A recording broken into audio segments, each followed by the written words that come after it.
Okay, hello and welcome to yet another Warwick commentary, this time same again, except only in the jungle. So we're going with Conqueror and a lot of lifesteal, and we're going to make absolutely full use of it this game.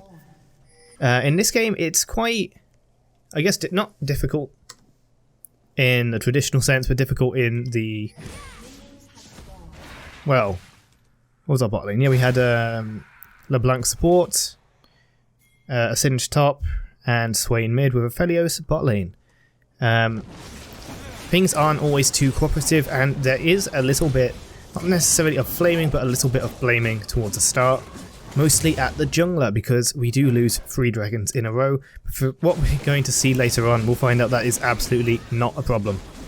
So we start off, enemy gets first blood on our Aphelios, so the Tristana does end up getting pretty big.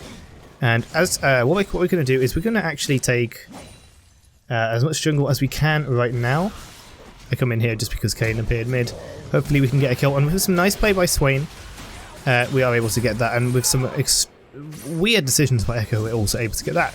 Great start for the jungler and the mid. Also going to try to get some plating damage, but not nearly enough to get a plating these days. Not right now anyway, with the new bulwark in the update or something like that. We're going to take the bot grab, whilst we can. And the Grump has just come back up, so it's going to have its level reset, and we're going to get more XP from the Grump. And we're just going to do our Wolves again and recall, because it will take way too much effort to do Raptors and Krugs without Tiamats, which for now we can afford. Always rush Tiamat, that's where you take the health regen bead first. Find out that my entire jungle has indeed been taken by Kayn, that is kind of his thing. And figure out where on earth he's gone. Singe has pushed Camille back quite a bit, so check out Kayn's jungle. There's nothing there, but what we did find is Echo and Kayn are in a fight with Swain, and we're running away because Swain managed to hit 6 and they did not. Able to get some nice kills, or rather, Swain was able to get a nice kill on the Kayn. Meanwhile, I can take his freshly respawned Grump, which, as I mentioned, will have its level reset as well, giving us quite a nice lead over Kayn in terms of the macro. We're also going to leave these 2 wolves, which luckily Swain also leaves and does not kill them. This will keep them from respawning right away, and Kayn will have to waste a little bit of time finishing off those 2 little wolves. And takes the bot grab again, right on time. A lot of this is just macro. You could do this on any champion mostly, although we can do it with confidence because Warwick is an extremely good fighter, especially with Conqueror, especially with effective use of his passive and his E. We talked about that a lot last time, and last time was a little bit more of a boring game, so I had more time to talk about things like that. Accidentally get hit by the stun. He goes after the clone, so we're fine to just walk away. Gonna get a little vision, and then we start going in on them. Sandra gets a little too close for comfort, and we end up blast planting over with her, actually. Gonna try to make a bit of an advance. I do a really stupid ultimate, and get my own ultimate put on cooldown whilst getting stunned. We take Echo's ult, but it's not quite enough. We're gonna have to back away. So, 2 of ours died. Actually, Felios might have died as well. Yeah, I think he did. Overall, not very good. What this means is that essentially, especially with LeBlanc dying here, and I believe Aphelios is probably going to die in a minute. Oh, nevertheless. What we have to do is clear our jungle. Warwick is pretty good at clearing jungle once he gets Tiamat, and getting our item power spikes is extremely important with the style of play we're doing. We're not just playing tank wick, we're not using our E mostly as a CC, we're not using our ultimate mostly as a CC, believe it or not, although we do when it's appropriate. Whilst we come to gank the Camille, end up going into Kayn, and now we do a bit of body language here. We walk backwards and we sustain off that with our bit of a passive, and then bam. The E was unnecessary, but we got so much healing when he came in on us that he had literally no hope. If I had E here, we'd be a little bit more secure, or I would be a little bit more secure in getting this kill. As a result, I end up ulting out of, not panic, but just kind of making sure I don't die-ness. And with them 2 dead, it's an easy Herald pick. We have a ward on it, that's my ward, but it's not a control ward. Actually, yeah, I've got red team vision, it's fine, we're not cheating. In any case, Warwick is also really good at taking solo objectives due to his percent health damage on Q. Yeah, sorry about that, had to cut that out, that was a weird noises outside. Anyway, back we are. Got the Rift Herald, immediately putting it down mid lane. We might not be able to take the turret, but what we can take is a lot of platings. Kayn ulted onto Swain, but Swain is just about tanky enough to live. Okay, Rift Tower will just kind of instant transmission to the tower, and we get a bunch of playing gold, and we get the tower itself, giving us a huge lead as the mid laner and the jungler. Very, very good stuff. Also, with the kill lead I've got, and the kill participations I've got, we'll be able to take on Kayn anytime and contest almost any objective. I cancel my recall kind of unnecessarily, but Echo does come in, so it's not all in vain. His ult is up, so when he's pressed he can just tap that. Not that he's going to be, because I have some support from the bot lane here, and I believe this is my first death actually. Get greedy for the Senna. I press E, I think a bit early, and end up again trying to ult just to survive, and Tristana gets the reset off a bomb to W in, kill me, and then W out. Very, not a good play by me.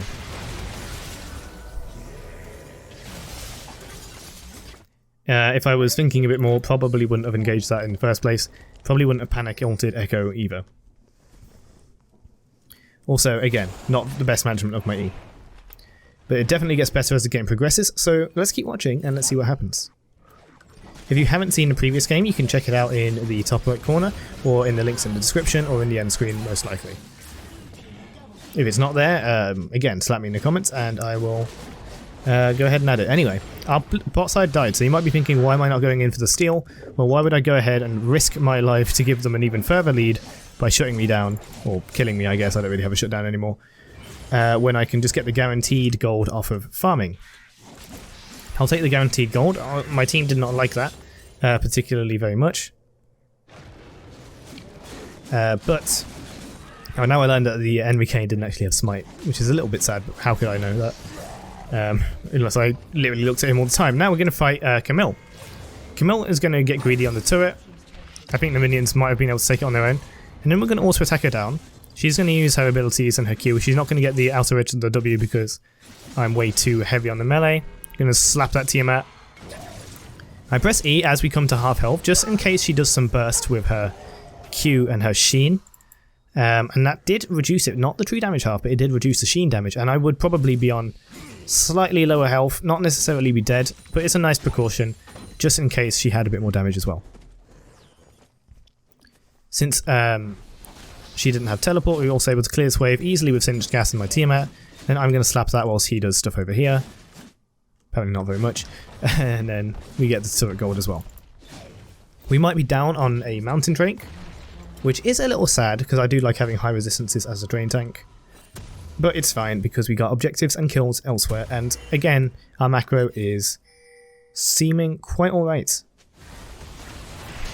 With them pushing mid lane, I'm looking for any opportunity that my Swain might be able to create because I know that this Swain is a decent player. In the end, I just kind of walk up to them and laugh, as you should as a AD Warwick main. I'm not a main, but this is what I think you should do. Let's talk item build, because we haven't really been talking about that. So after Tiamat, you're actually going to go straight for your Blood Razor and Blue Smite to keep up with them. We're going to go ahead and beat the crap out of Camille here. Chase for a little more. Because we have that move speed from our W, we are going to eventually catch her, and Aphelios also cuts her off. Blood Razor. So we got Blue Smite to catch up with people. We have Blood Razor for the attack speed and the on hit. That's going to apply on our ultimate and our Q. And it's great in case anyone decides to go tanky. It also gives us plenty of attack speed to stay sustaining, make use of our passive on hit as much as we can. So we got a bit of flat damage, a bit of percentage damage. Then we have Ravenous Hydra, which we upgraded straight away after the I was going to say Devourer. I forgot what it's called, Blood Razor. We're going to flash out, by the way, because these guys are too strong for us to deal with. Now I'm going to come inside. I'm going to try to help Swain out here. Pop out of fear, get those two off him. But Tristana has locks on, and Camille was ulted, so Swain was not getting out of that, unfortunately. Anyway, Ravenous Hydra. Ravenous Hydra is going to give us some lifesteal. It's got a decent percentage of it. As you can see, 18%. Recently buffed, by the way. 80 attack damage, which is amazing. Your Q scales amazingly with AD and AP. And 90% of the damage you deal with your Q at level 5 will be healed. So getting more AD will get you bigger heals on Q.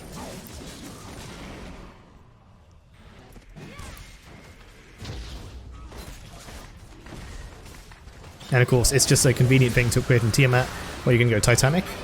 Can't play it builds Titanic. That's a joke. Anyway. Hanging out the team fight, but we're not hesitant.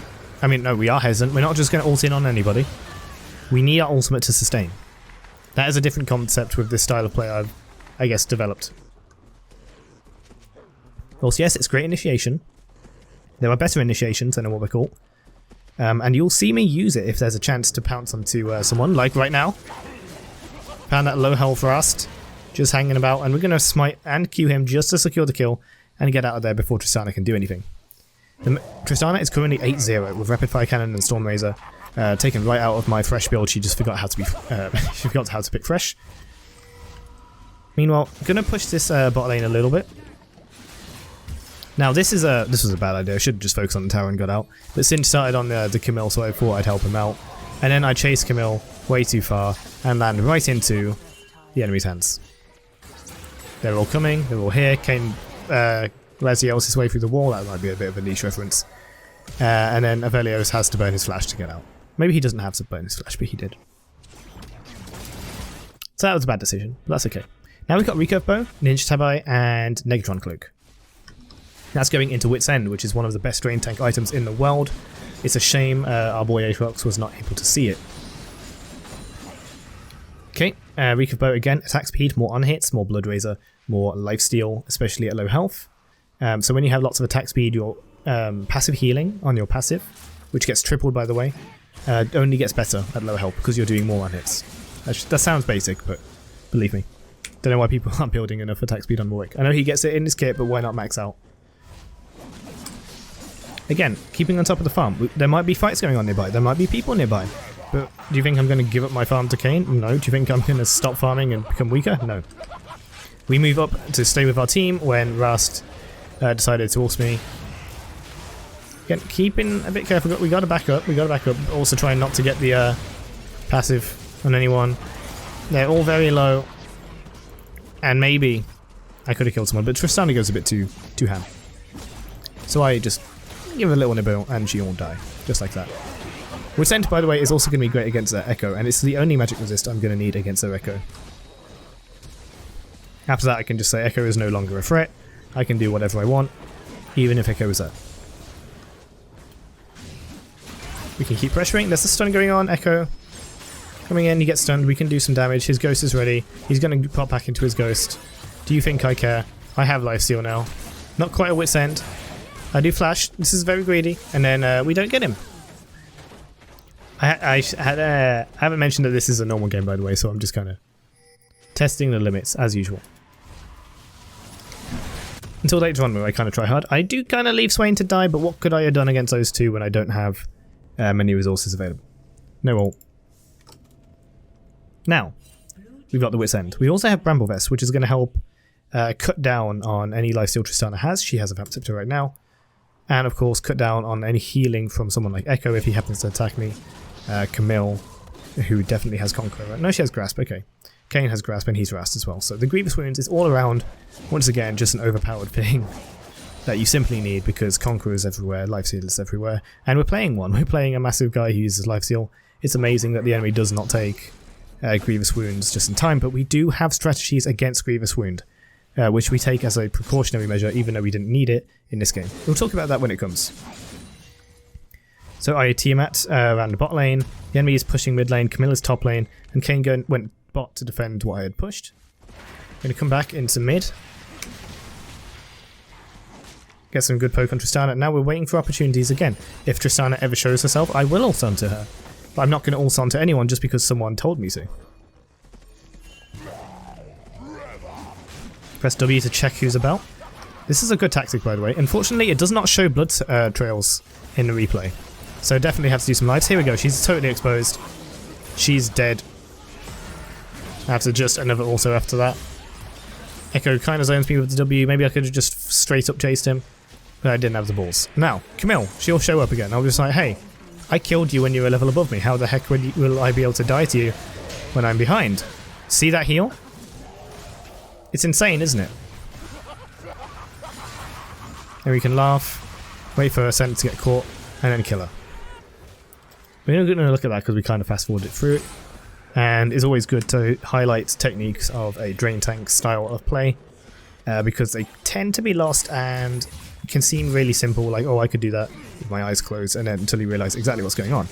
So this is just your standard slapping. Son of a Q. Our Q is on really low cooldown as well. We hit pressed E as soon as we got to about 50% health and constantly getting lower. And once we were that low, we started getting the major lifesteal going with autos and Q. Okay, that wasn't quite a long enough drain tank fight. There will be more in the future, so please keep watching and we'll see it. At this point, we just laugh and eat center. Do some damage to the turret and get out before Tristana can say hello.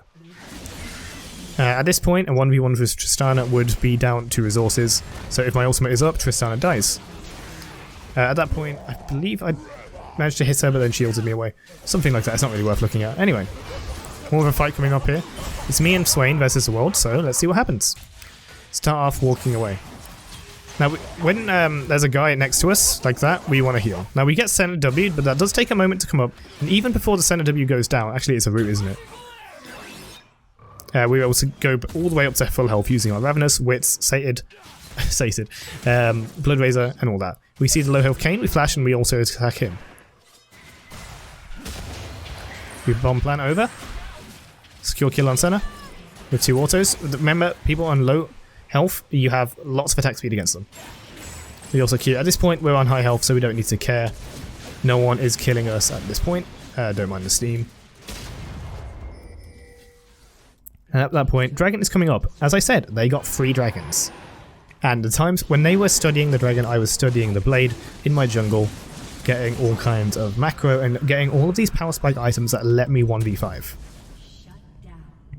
Now we have the Stellax. This is what I mentioned as a counter, not necessarily a counter to Grievous Wounds, but the way you play against Grievous Wounds, and I learned this whilst basically one-tricking the old Aatrox. Just build... Don't build coughing. Instead, build things like Stellax, things that have like a bursty shield, like that counters burst. And build lots of health as well. Building Spirit Visage does not counter Grievous Wounds. The difference, like you'll increase it with Spirit Visage first, and then it will take that hole, and then it will reduce it by 50, 40, 60%, whatever the heck it is. So getting Stellax will give you more health, which means that they can't just simply kill you with 1 ignite. They can't just kill you with the AD carry Executioner Calling or Morello. They do have to put in some actual work to kill you. And it does mean that you can't just go full AD, but that is kind of what you gotta do. Anyway, our team gets caught and dies, so we have to back up a little bit, waiting for people to come in. Sorry, I seem to have a little bit of a cough right now. Singed is wanting to split push bot lane, so we do wait around a bit. And unfortunately, a fight is going to be forced with me on the bank. By forced, I mean done, because I'm an idiot. W to get the move speed, try to like scare them off or something. They're going to go for the inhib, and then I think, well, we might as well try. So we come in here. Their entire enemy team is here, basically, except Camille, I think. Yeah, Camille's bot. Go after the nearest target. This is Kayle. We do not win this fight, I don't think. Nowhere near. When we hit 50% health, we're going to go ahead and try to heal up. We press E to lower the damage, and then we ult because we need to. And then we're stunned for too long and cannot get out. At this point you might think, well, wouldn't Merc Treads be a great idea? Yes, it would. But I bought the Tabi because of the Camille and the Tristana and the Senna, who are all doing very high damage. I believe, can I see... Oh, I think I'll have to be revived first. So anyway, my team is able to defend that and clean that up. Swain is a decent player. Okay. Looking for tenacity. Yeah, 25%. I do have... Oh right, that's just the Elixir of Iron I bought. Okay. I think I was going to build Merc Treads, but then I ended up buying Tabi anyway. So yes, Merc Treads is a brilliant idea. QSS is also a brilliant idea. And Mercurial is not bad on him either, but we already have a Hydra, so... Fine by me, and we went for Stellax as well. So that means that Grievous Wounds isn't so punishable. Punching, rather. Anyway, a fight breaks out here. With a blank going in very hard, and then a zone using. Swain, that is a really nice looking Swain skin for that ultimate. Tristana gets into ult range, so we're going to go ahead and full burst her down. I say burst, it's slap. We slap her down. Very epic looking bomb plant goes on there. And I decide to push top lane to try to get some hit, whilst telling Aphelios managed to get the dragon, as I was aware, by the way. And I want team to get back and defend the turrets that Kayle is pushing. LeBlanc is here, and I'm telling her to get back, but she's just kind of walking around. Swain dies to Echo, that's fair. Echo, I believe, is going to die to Leandries. Maybe not. Aphelios is backing. For some reason, LeBlanc's taking a very long time to back, despite being an absolute safety, whilst we're pushing this inhibitor. Aphelios is now going to try to defend against him. Apparently completely missed his ultimate. I did not look at this fight. I'm still slapping the inhib, and it's going to go down. Camille has come back for me. Remember, I still win over Camille, even if she's level 18. Now there's Echo as well. This is a 1v2 situation. We hit 50% health. We press Q and our Sterex goes off. We have a lot of health to go. She tries to get out. Still trying to chase him down. And then when I'm convinced they're not going to chase me down anymore, I can just walk away completely scot-free. Take their grump on the way out. Back to full health and level 18. Brilliant. Obviously, things get more complicated when people start throwing ignites onto you. People start buying... there it is. Not Stormrazor, also a reminder. So there is Grievous Wounds on the enemy team. That does not mean you don't heal. You still heal. And things like Sterex help you stay alive to get the healing off. The goal isn't to not heal at all. It's like you would if you went full tank. You just want to live a bit longer so you don't get bursted down before you're able to heal. This might be a very Aatroxy mindset because I'm waiting for the third auto attack, but it definitely still works it. Anyway, we have the enemy pushing down with the super minions. Aphelios does die, he does get caught. Singed goes in, takes a lot of damage, takes a lot of cooldowns, and nice hook by Swain or Claw. Now, we miss our ultimate, which does hurt a bit. I believe we might die here, actually. We've already used E, unfortunately, because we tried to use it as a crowd control.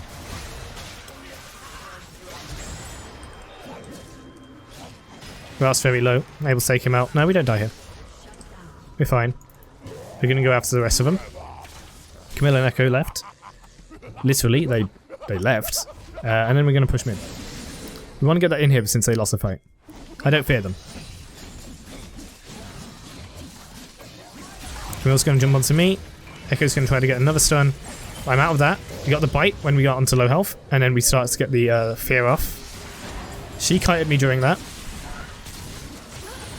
And therefore we're staying at a comfortable 25 to 50% health the whole time. Echo tries to get a little burst onto me while I'm low, so we use our ultimate to heal and stun him. This is definitely easier to play than Aatrox, but not as rewarding. By Aatrox, by the way, if you're confused by that, if you look at the pre-reworked Aatrox, he was a completely different champion. And a lot of people, myself included, absolutely swore by that champion, and he's gone and we'll never be able to play him again. But hopefully you and I, if you're that kind of person, can try and enjoy Warwick instead. He's not the same, he's not a replacement, but he's the closest thing, and he's very fun in his own right. One of the best reworks I ever did, as opposed to Warwick, as opposed to Aatrox, which were one of the worst things I ever did. Anyway, as you saw, we just ulted onto Tristana, who exposed herself by auto-attacking me. I do, unfortunately, my Q is a little too slow, slower than his Q, slower than his E rather, or whatever the hell that was. But we managed to ult onto Tristana and burst her down before anything can happen. And whilst we got low, we pressed our E in order to reduce the damage, and then heal off Wit's End, passive, and all sorts of things. Aphelios is going to go take the third dragon before the enemy gets a go at it. Meanwhile, Swain is going to check out what's going on in their base before walking away. A good general. I ping for the blue buff to be taken because it's up, and there we go. We steal more resources from them. Great macro game. Echo tries to steal but gets killed by LeBlanc and Aphelios, who were there just in time. Why am I following LeBlanc? There we go. So we've been full build for a while, and we were building Elixir of Iron. We switched for Bloodlust. Just going all in on the healing. Again, just because I have Grievous Wounds does not mean that that your healing doesn't exist. Also, a lot of the time, people don't stack it. They say, oh, someone has Morello, we're good now. Someone has Executioners, we're good now. Sometimes they'll do that. In this case, they have 2 grievous wounds plus 2 ignites. So once Tristana is down, that is only Echo left with the Morello. Meaning, so long as we're not fighting them directly, we can live. Here we're going to die. We do just about sustain, but as you can see, the Morello had been struck, and our Q, or our auto attack there, did not do nearly as much as we needed to. But at this point, we're able to win the game because of the amount of focus they had to put onto such a high damage character like me, whilst the rest of my team is still very high damage. This is the beauty of the Drain Tank, and why I love playing Aatrox and this new Warwick. I say new, this Warwick so much. If you're interested, I may produce some kind of guide for Wick, because I don't know how many people play him like this. In the games I see Cinderhawk and I see Tank. But if you'd like to learn to play this, I will happily put out a guide and more videos as you wish. Please let me know what you think in the comments below. Alterations to the build you would make, what would you do differently, things like that. Do you play this yourself? Let me know. I want to know everything. I also want to know if my commentaries suck, so be sure to post that below as well. And I'll try to improve in any way you can suggest. That isn't stupid. Okay, thank you guys very much for watching, and I'll see you in the next one.